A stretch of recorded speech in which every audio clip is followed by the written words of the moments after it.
Hello, I'm Pradeep Mehta, the Founder Secretary General of Cuts International, an international NGO with headquarters in Jaipur, India, and overseas centers, three of them in Africa, one in Hanoi, and the fifth one in Geneva. We work in the areas of trade regulation and governance. We were established in 1983, and in order to celebrate our 30 years of existence and the hard work that we've done, we decided to organize a series of lectures around the world with friends, ranging from down under in Canberra to Washington DC and New York in the US, and Geneva, London, and so on, including in Jaipur and in Delhi, Jaipur being our headquarters and so on. These lectures cut across a swath of the work that we've done. The idea was to get a kind of a guideline or a pathway to what and how we should approach these areas in future.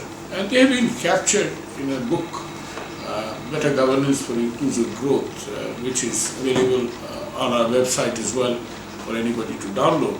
Now I'll leave you with a mosaic of all these 17 lectures, each containing a snippet, an important part of whatever the person had spoken about. And I hope you enjoy it.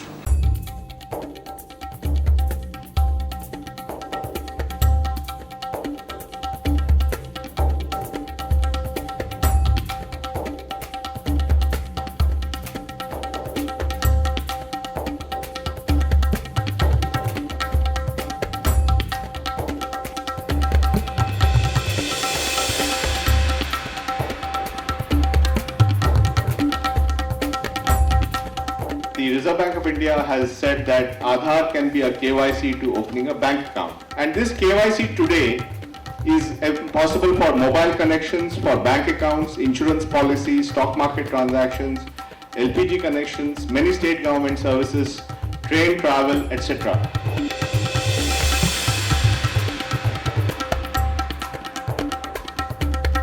What is inclusiveness? We've recognized that any effort to reduce inclusiveness to 1, 2, or even 3 dimensions is doomed to be unacceptable. So in the plan, what we've done is we've identified 25 monitorable indicators.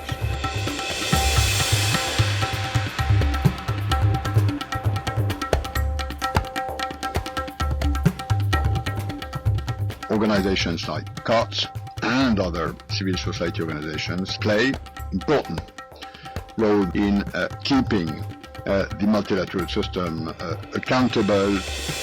CUT is celebrating its 30th anniversary. Next year, UNCTAD will be celebrating our 50th anniversary.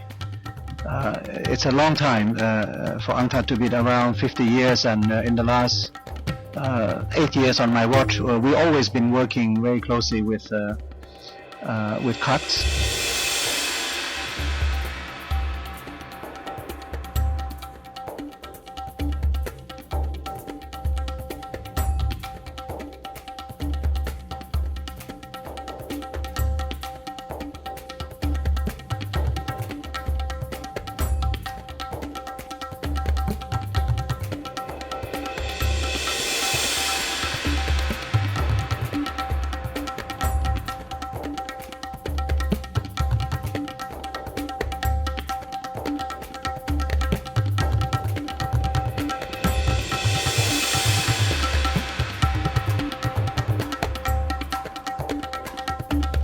Integration of Asia and India's integration with Asia, the truth is not possible and not sustainable without the larger picture of Asia, which includes China and India, being worked out.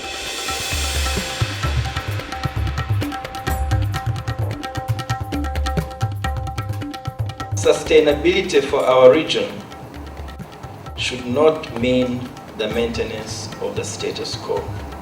And therefore, these are all challenges that require that all of us work together as a region.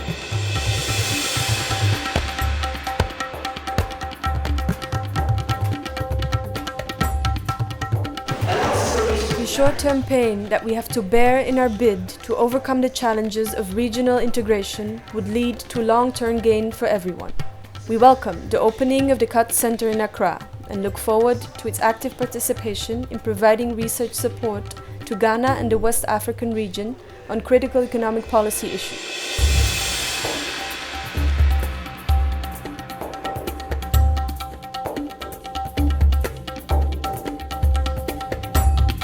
If I were to give my own personal testimonial for one of the most important contributions CUTS has made in its 30 years, certainly in the 15 or so in which I've seen it, it is this highly valuable contribution, this rich contribution to understanding the local circumstances, the local environment, adapting competition policy to work well in that area.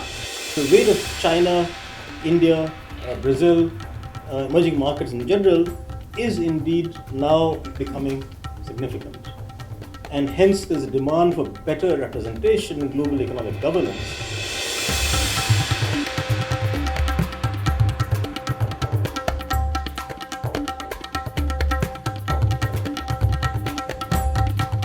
Trade, basically the multilateral system, unfortunately is on ice or an ICU, whichever way you prefer. But if you want to put an epitaph on it, just say it's dead. So Doha is kind of in trouble. I'm one of the few people who feel that U.S. leadership was really, a lack of it was at the heart of it.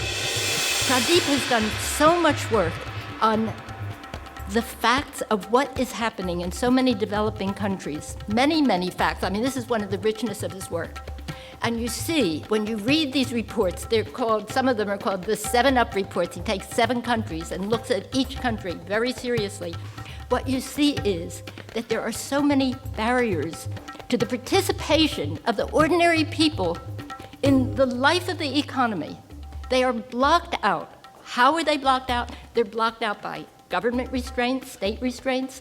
They're blocked out by a lot of cronyism.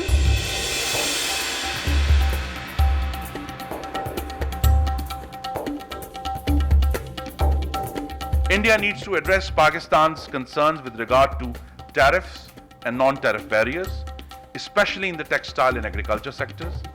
And until market access is provided, let's call it a level playing field again, to Pakistan's exports in these sectors, by addressing the issues, a large section of Pakistani businesses will remain apprehensive about opening up the Pakistani market to India.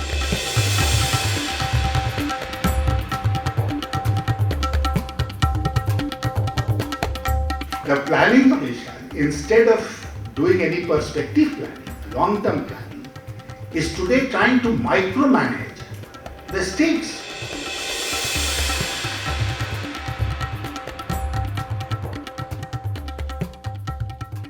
After many of its many failures, the centralized state everywhere has lost a great deal of legitimacy.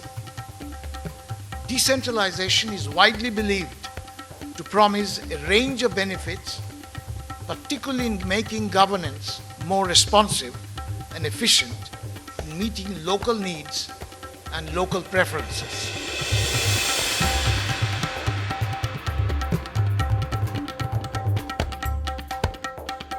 The concept of economic governance and political governance, I don't think can be disassociated from one another.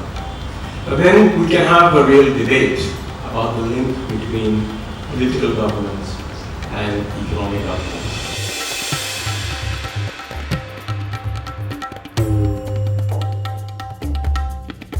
The reality is that you can change a country when you change its industry and trade policy.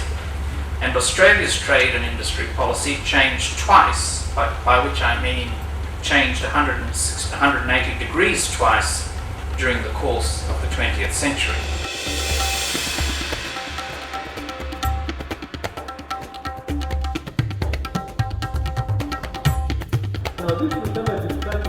Regional integration is an important factor in fostering competitiveness and ultimately efficiency among small and medium businesses.